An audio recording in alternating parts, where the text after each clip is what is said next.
We're going to start this morning by getting a top-down view from someone who is well positioned to update us on interoperability. Dr. David Boyd comes to us today, and he has the title of Program Manager, or Director, for the SAFECOM project. He serves as Deputy Director for the System Engineering and Development operation at the Science and Technology Directorate at Homeland Security. He's been there since March of last year, and he inherited quite a task, if you can imagine, being given the job of overseeing development of interoperability, of marching us forward, if you will. And certainly, he's well qualified for this. He was told, for example, by the National Task Force on Interoperability in 2003 that he had a lot on his plate.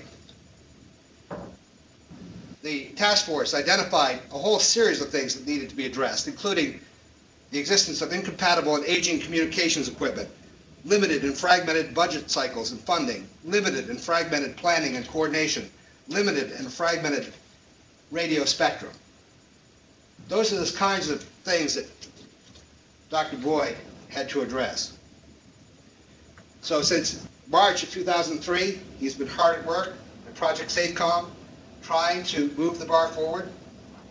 Prior to that, he served as Director of Science and Technology for the National Institute of Justice, and that is the largest law enforcement and corrections technology development activity in the U.S. That dates back to 1992, by the way. And in 1997, he was appointed Deputy Director of the Institute. He has a long career in the U.S. Army, which spanned more than 20 years, including Combat Command, Combat Support, and Training Unit Command in the U.S. and overseas. He served on military staffs from battalion level to the Pentagon, and he led a special strategic analysis and support of the first Gulf War. He has quite a few military awards, including the Bronze Star and Purple Heart. And before I turn this over to Dr. Boyd, I want to say that I hope that one of the things we can address this morning, and perhaps we'll do it in our question and answer session, is the creation of the new Office of Interoperability and Compatibility. That was announced at the 9/11 Commission hearings by Secretary Ridge recently in New York City. And almost on the same hour that that announcement was made, down from Capitol Hill, the Democrats on the Select Homeland Security Committee announced that they were going forward with their initiative, connecting the operations of national networks of emergency communications technologies for First Responders Act, or in short, the CONNECT Act. So Dr. Boyd, we welcome you to our session here at UMaine, and I'll turn it over to you. Thank you, sir.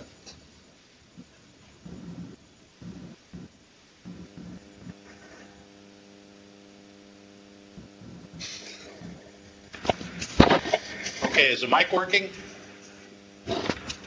Yes. Yes, it is.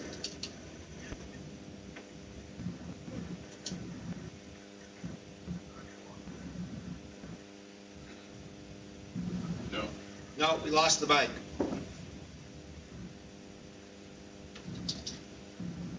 Well, how come we kept it? Dr. Boyd, we cannot hear you right now. We can't hear the mic.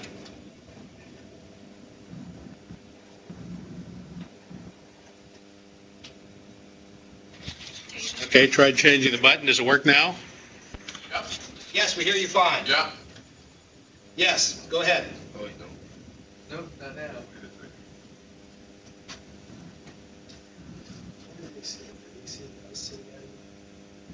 No, we can't hear him now. Something is wrong with the microphone. Vermont Avenue, this is Don from the network. You have your mic muted. Okay, now it's open. You can speak now.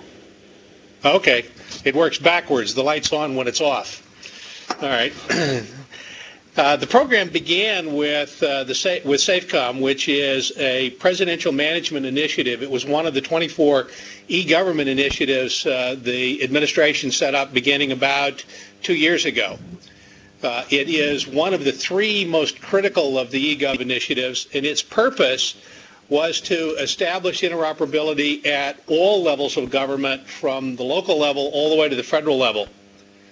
It has three principal missions, and they're the development of a national architecture, the development of a standards process to ensure that we can achieve interoperability both in the near and the long term, and federal coordination. That's coordination of all the activities that touch on interoperability.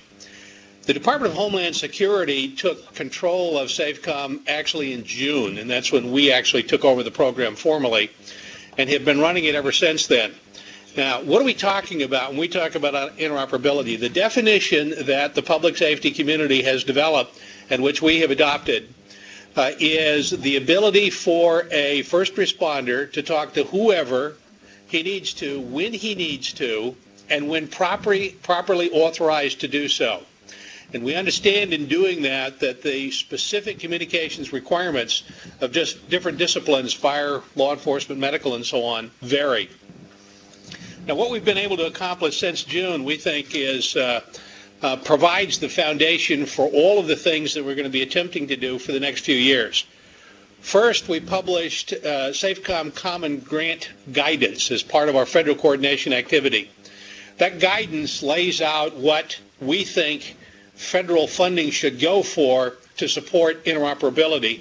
And it was applied for the first time last year in the grants that came out of FEMA in DHS and out of the COPS office in the Justice Department. It is going to be applied again this year in the COPS grants. There are no interoperability grants in DHS this year. COPS has all of those, but it's also part of the ODP guidance that goes out to help with the state block grants that ODP manages. We also created the Federal Interagency Coordinating Council, which brings in all of the federal activities that touch on interoperability. And by that we mean all of those organizations which either provide funding to states and localities, or which are building federal systems which need to be interoperable with local or state communicators, or those regulatory activities which directly affect interoperability. And so we have virtually every department in the federal government, a number of independent agencies, the Federal Communications Commission, the National Telecommunications and Information Administration, NTIA, all of whom participate in this group in order to ensure that we're all on one sheet of music nationally trying to accomplish the same things. This group originally came about because we recognized that we were providing technical assistance and training in a variety of federal activities around the country, and they weren't always well coordinated. Since we didn't want to be providing one set of advice to one category of agencies and a different set to somebody else, depending on who they went to, one of the early functions of the FICC was to help to establish a set of standardized templates for the delivery of technical assistance and for the delivery of appropriate training in this environment.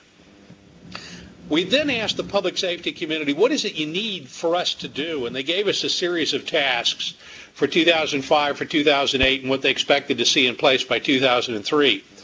One of the most important things they identified beyond the grant guidance, which was a high priority, was the development of a statement of requirements that would define what it is we mean by interoperability. Interoperability for what, how much of it, under what circumstances. And so we convened a group that brought together public safety practitioners in all the disciplines from across the United States. And we developed a series of scenarios, and then against those scenarios began to ask, what is it you would need to be able to do in each of these scenarios in order to be able to meet your emergency missions? And that resulted in the publication of the Statement of Requirements, which is available in both the CD version and online.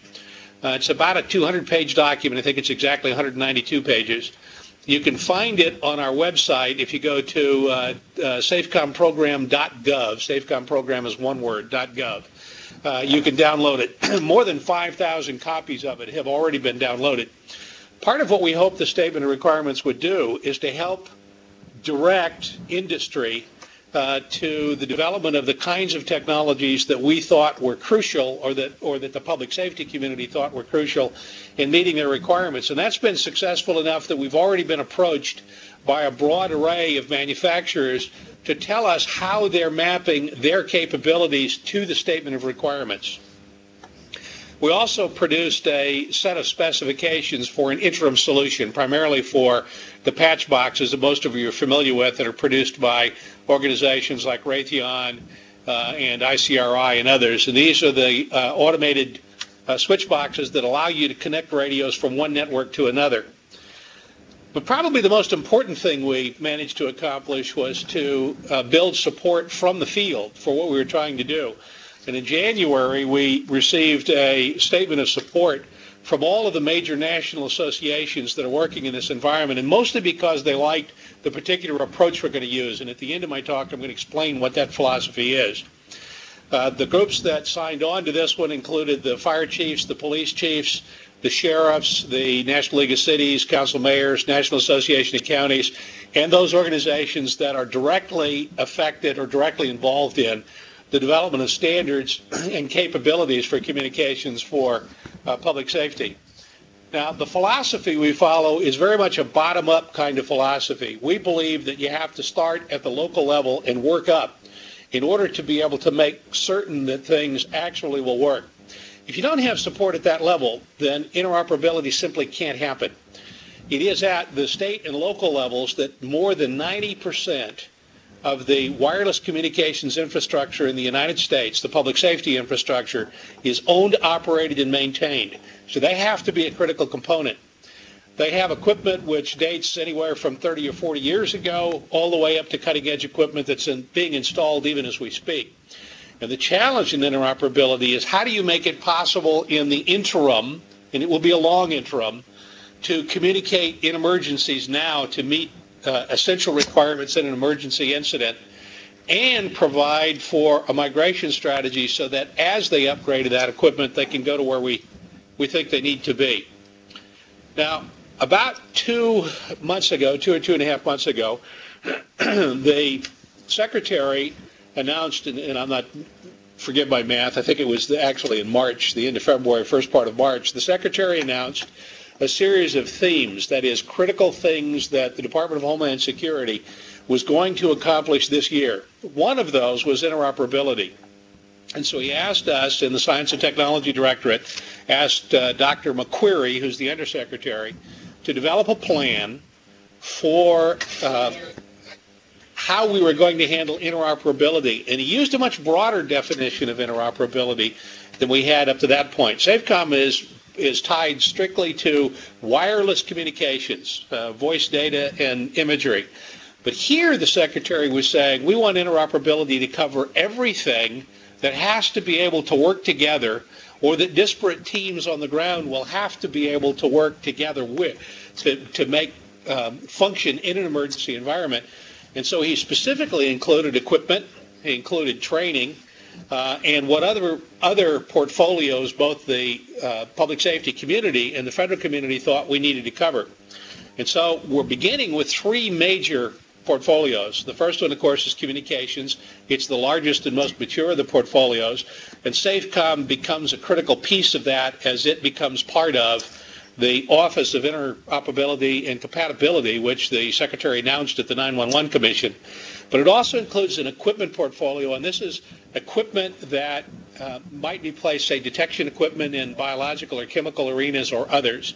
It includes personal protective equipment. It includes any of the equipment, the rescue equipment, any of the things that might be required in an emergency. Things like how do you ensure that the filters that you're going to put in gas masks will work properly with the masks they go into to make sure that folks can actually operate the breathing apparatus that's brought on scene by urban search and rescue teams.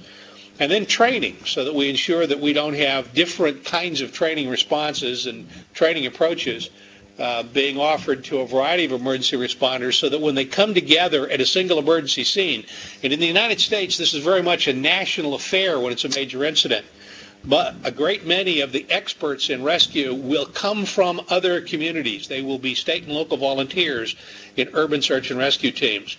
And FEMA takes the lead there in ensuring that they're all trained in the same way. And our role will be to look at all of the training that might apply in that case and decide the degree to which we need standardization and a common set of instructions. And some of this is fairly simple. Some of it is not so complicated as advanced technology. Some of it is as simple as using plain language in communications.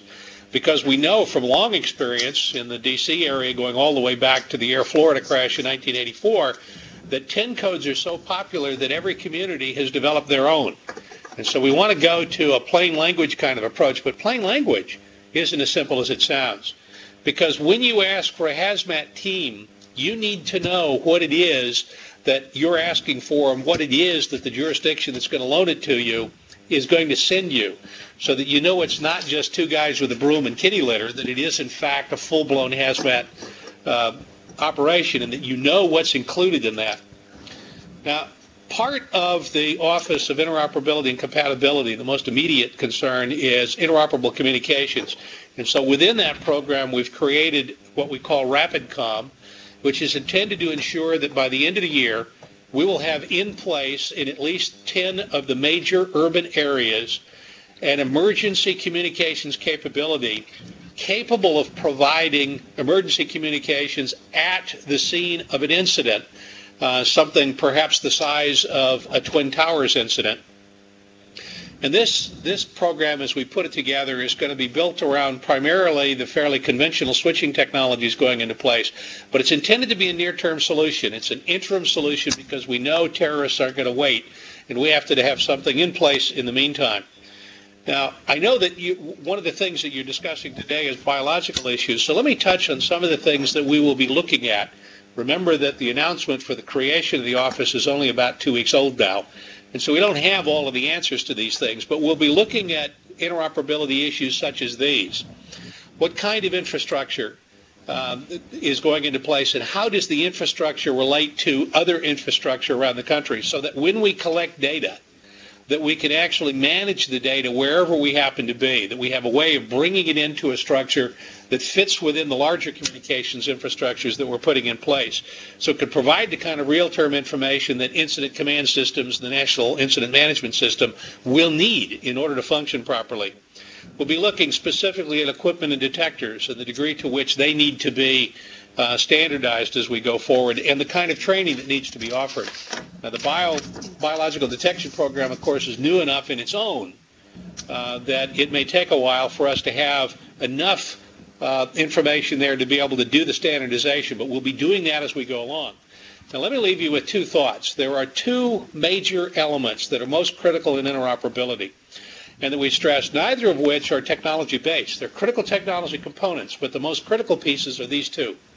The first one is planning. That's actually thinking through what you need interoperability for, what you currently have, and what the difference is between what you currently have and what you need to meet an incident. The second one, and probably the most important piece, is we use the term governance, which doesn't resonate much in the public, but what it means is, how do we bring together all the players that are going to be affected in interoperability because they have their own equipment, they have their own infrastructures, they have their own personnel, and how do we set up the mechanism that encourages them all to cooperate together? In SAFECOM, we've developed a model that works from the lowest level up, from the community level up to the federal level. And we have been fairly blunt at the federal level in telling them that it will be your role at the federal level to make sure that you can be interoperable with what the local to the state levels are developing, rather than having them respond to what you are offering. That in fact they're going to have to play in what amounts to a supporting role to ensure that they can work closely with these. In the state of Virginia, we've been asked to create a model because we think states often have the same problems we do at the federal government, and that is that we try to drive things from the top down instead of listening from the bottom up, where all the resources actually exist.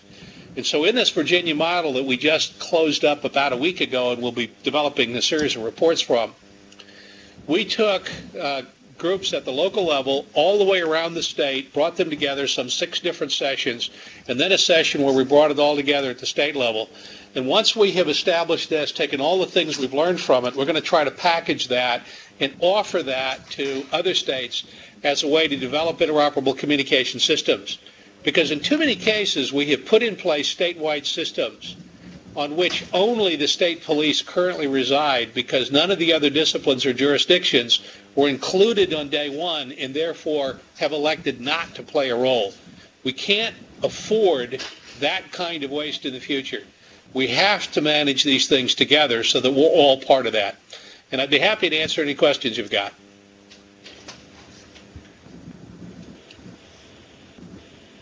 Thank you, Dr. Boyd, for that update.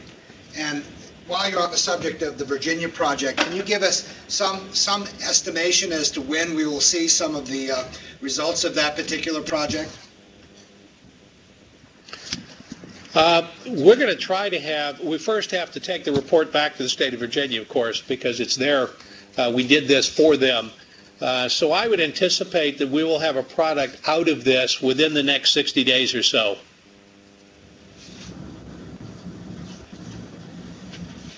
Dr. Boyd, let me ask you, as far as the funding for interoperability into the new office, what kinds of funds are we talking about? Do you have a budget right now? How large a staff are you working with, and are you going to grow that staff? We inevitably are going to have to grow the staff. Right now the staff is built primarily around communications, wireless communications. And so we have a staff there of about 5 federal employees and perhaps 12 to 20 contractors, depending on how many we need at any one time. In addition to that, we have available to us the Institute for Telecommunication Sciences in Boulder and a variety of other sources that can help. Most of the funding that will actually support communications projects on the ground will come through the major grant-making agencies, the Office of Development, the Office of Domestic Preparedness, the COPS office in the Justice Department, and others. But it will be done, they will do their grants with the guidance that we produce with it. We will be adding staff, and in fact, we're developing a budget now. There'll be a near-term budget that will get us through the end of this fiscal year, and then, of course, we wait to see what appropriations say for the follow-on year. But we will be adding staff to support each of the portfolios. Dr. Boyd, you talked a moment ago about an interim solution, taking 10 well-equipped units into major urban areas. And the question I have is, does this relate somehow back to the Infolinks kind of approach? Are you going to be doing that sort of pre-positioned mobile command post, highly mobile, highly concentrated switching technology approach? It'll primarily be a switching kind of technology approach, and we will be looking at a broad range of sources, including Infolinks. Infolinks, as you know, really relies on existing commercial off-the-shelf technologies to provide that switching capability. They use, I believe, an ACU 1000 is the central way they tie those things together. There are other manufacturers who produce similar sets like that. The way this process will work is that it's not 10 units, 10 well-equipped units. It is 10 urban areas. And we have teams that are going in within the next week into each of these 10 urban areas. They will work with the urban area first to do a survey of what they actually have available, look at existing surveys and validate those, and then find out what they need to help reinforce that in order to fill any gaps they've got. And then we will help to build a tailored solution to meet the requirements in each of the urban areas. And there's a whole range of possibilities that we'll be taking down to fit into this. So it could, for example, be an Infolinks solution. It could be simply a box and a portable carry kind of operation, much like is used currently in Arapahoe County, Colorado. Or it could be any combination of things. Obviously, the geography in each of these places will have some impact on the number of specific devices that need to be used to accomplish this in each area. Dr. Boyd, as you know, fire departments such as New York City have, over the past 18 months or so, worked closely with the U.S. Forestry Service, embracing their IMT, Type 3 IMT model, for example. And with that incident management team type of approach, and I think New York now deploys 32 IMTs, how is that being fit together with your plan going forward?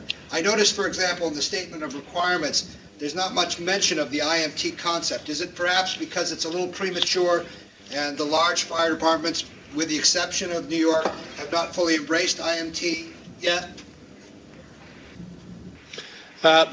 Not really. The statement of requirements was actually designed to identify what the requirements were without respect to any particular organizational structure. So what we're saying is, in order to meet these kinds of environments in this kind of world, what exactly is it you need to be able to do? It's to set what the requirements are, not to identify specific solutions. And so what we're looking for is to provide what amounts to, you might think of this as connecting the roads. It's as though you had a state building a road network and another state building a road network. We want to have the roads come together at the same point. And so each of the communities will have to build a solution which meets its requirement, but we want to help them do that in a way that provides interoperability hooks so that whoever comes on scene, whether they come from another jurisdiction or it's another discipline they have to work with, also fit in it. But it's important to understand that the fire requirements and the law enforcement requirements and the medical requirements are a bit different.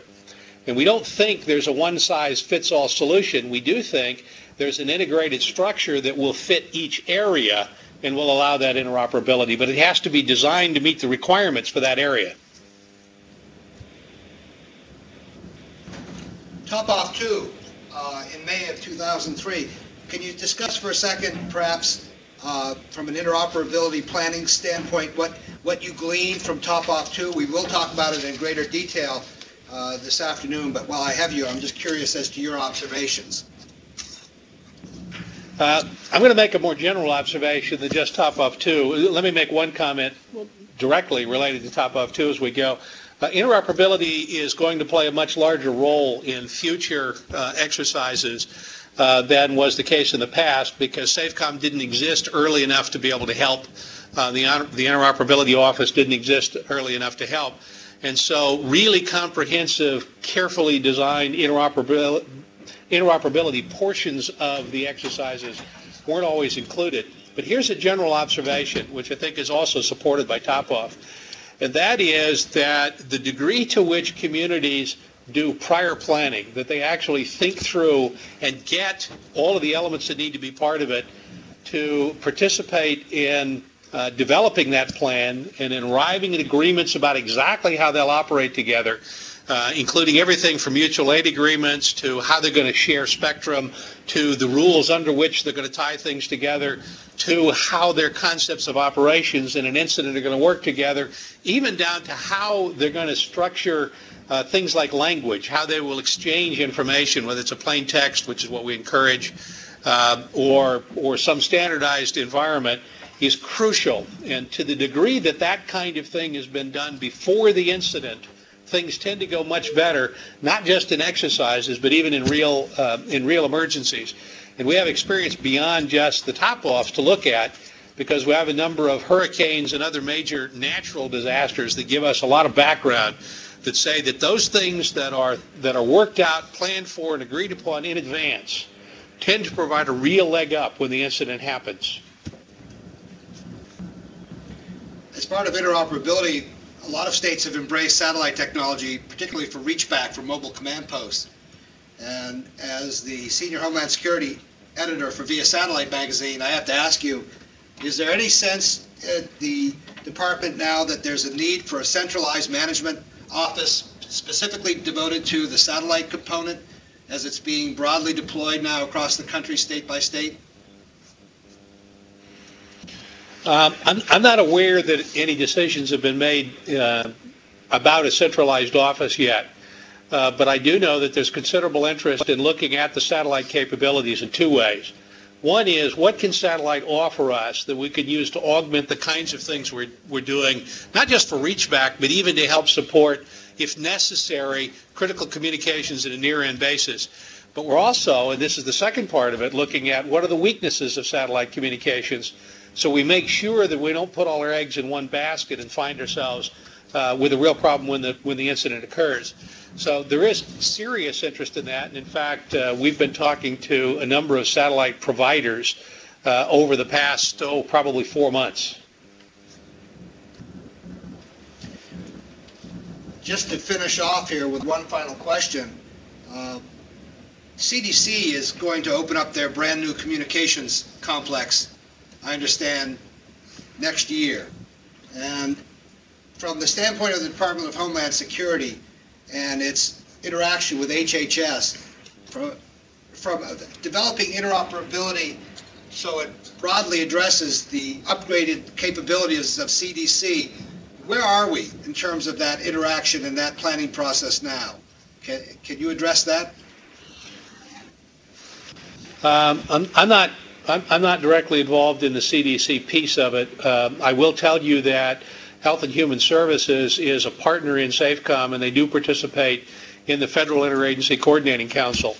And we tend to look at these things not in terms of a specific communications center or console, but in terms of all of the communications centers and means that we need to be able to tie together. So our focus is very strongly on ensuring that we don't develop processes or communication systems that aren't going to be interoperable, not just across the federal level, but also with the critical localities and states.